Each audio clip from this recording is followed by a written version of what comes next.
Hi, and welcome to Celebration Bar Review. My name is Jackson Mumey, and if you've been watching videos that we've posted on YouTube over the last few years, you'll know that periodically I set themes and try and talk about some things that I'm thinking about and reading and working on as they relate to the bar exam. Recently, I finished a couple of books that might not at first glance seem to be particularly compatible or have much in common, and certainly not would appear to not have a lot to do with the bar review. But I think they are pretty significant and changing the way that certainly I'm beginning to think about how we should go about the process of teaching people and preparing people to pass their bar exams. The two books, the first is one called Shift by Peter Arnett, or Peter Arnell, I'm sorry.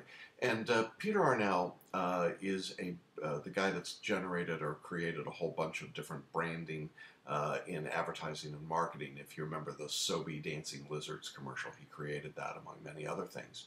What's interesting about Arnell is that a few years ago he weighed, I guess, pretty close to 400 pounds, and then brought his weight down to 150 pounds through a pretty radical weight loss program. And his book is not about weight loss. It's about shifts in the way that you behave and act, shifts in the way that you brand yourself. Certainly has some business application as well. But I like the concept of shifts because I think that when we talk about how one gets ready to study for the bar exam, typically for lots of people it requires some shifts. And in this series of videos that I'm going to be doing over the next few weeks, I want to look at several different areas in which I think there are some shifts that either need to occur or may have already occurred or may be occurring. And I want to make you aware of them so that you are able to take advantage and react and work with them. Arnell's book is a terrific fast read, and I would encourage you to look at it for a number of reasons. I'm going to reference it throughout this series because I think he uses some great ways to identify and explain the process of what's going on. The first shift that I want to look at, however, is one that comes from another book that's getting a lot of publicity and a lot of play right now. I can't show you the book because I'm reading it electronically. It's Nicholas Carr's book, The Shallows. Now, you might be familiar with Carr's work in other contexts. He's written a number of times about the internet and things that are happening electronically, and I found his work to be fascinating. The book, The Shallows, is a really controversial piece of writing because its basic premise is that electronic media, e-books, e-reading, are in fact changing the way our brains work and the way that we process information, and very different from the traditional methods of hard copy books. Carr argues, I think pretty persuasively, that electronic reading and the internet, web pages and so on, are actually affecting the synaptic growth of our brains, changing the way we think about the material that we read, getting us as readers in all contexts to have a more superficial, less nuanced, less in-depth view of the work. Now, that's obviously pretty important to us in the bar exam because the test itself is clearly based on a paper and pen or a written hard copy kind of test, and would seem to be more in-depth than the sort of superficial work that you might see on the internet. Now, I recognize you're watching this video on the internet. You found it on YouTube or perhaps on our website, and so by definition, you're someone who's already got some technology savvy. But the first shift that I really want to talk about in our series is this shift with technology itself. I think that there are a couple of different ways that the shift actually occurs. Let me talk first to those who are perhaps a little less web savvy. I mean, maybe you're feeling pretty good about the fact that you found a YouTube video and you know how to read it or watch it and access it. There is a generational gap in the bar exam between those people who are what I would describe as more contemporary law students in their 20s typically, maybe even their early 30s, who are used to taking notes in their classroom on a laptop, who work on the internet all day, who are used to reading e-books, who are used to typing exams, and so on. Then there's a group of people in their probably late 30s to early 50s who are okay with technology, not entirely thrilled with it, but do know how to type and can get on the internet and do some things and are reasonably confident in their ability, but maybe not particularly comfortable about the bar exam. And I periodically encounter these folks who will say to me, should I type my essays, as an example? And the answer from my standpoint is yes, absolutely. You should be typing your essays rather than handwriting if you can do it. And very often the response will be, well, I'm worried about something going wrong or something breaking or technology not working. Now, it's interesting. I don't get that question from a 25-year-old. The technology is just as likely to break on them as it is on a 50-year-old. But to a 50-year-old, that's an amazing, terrifying, awful possibility. And I suspect it comes more from our own experience in the earlier days of technology when things broke more often or were more complicated.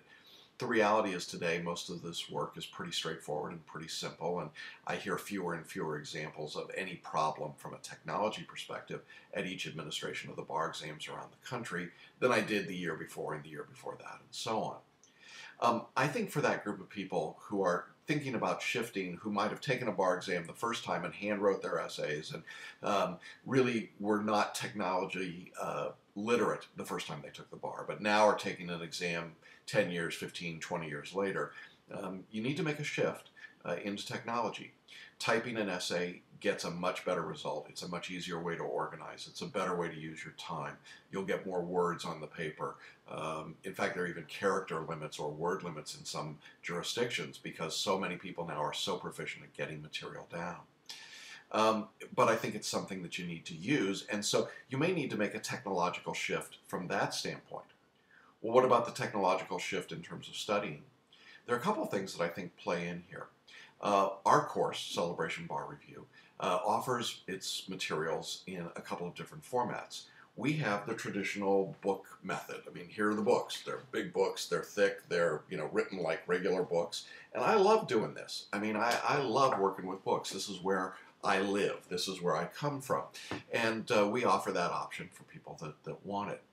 At the same time, we also know that there are advantages to electronic books, electronic media, and so we put our books in PDF format on the web, and you can search by word or search by concept. You can highlight. You can do a whole series of things. We're in the process of creating an iPad application that will access these materials as well, so that it's really truly portable with you. You can take it anywhere you go.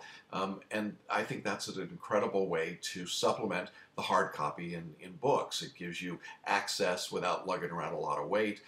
It gives you the ability to do a quick search when you need it, and it's there.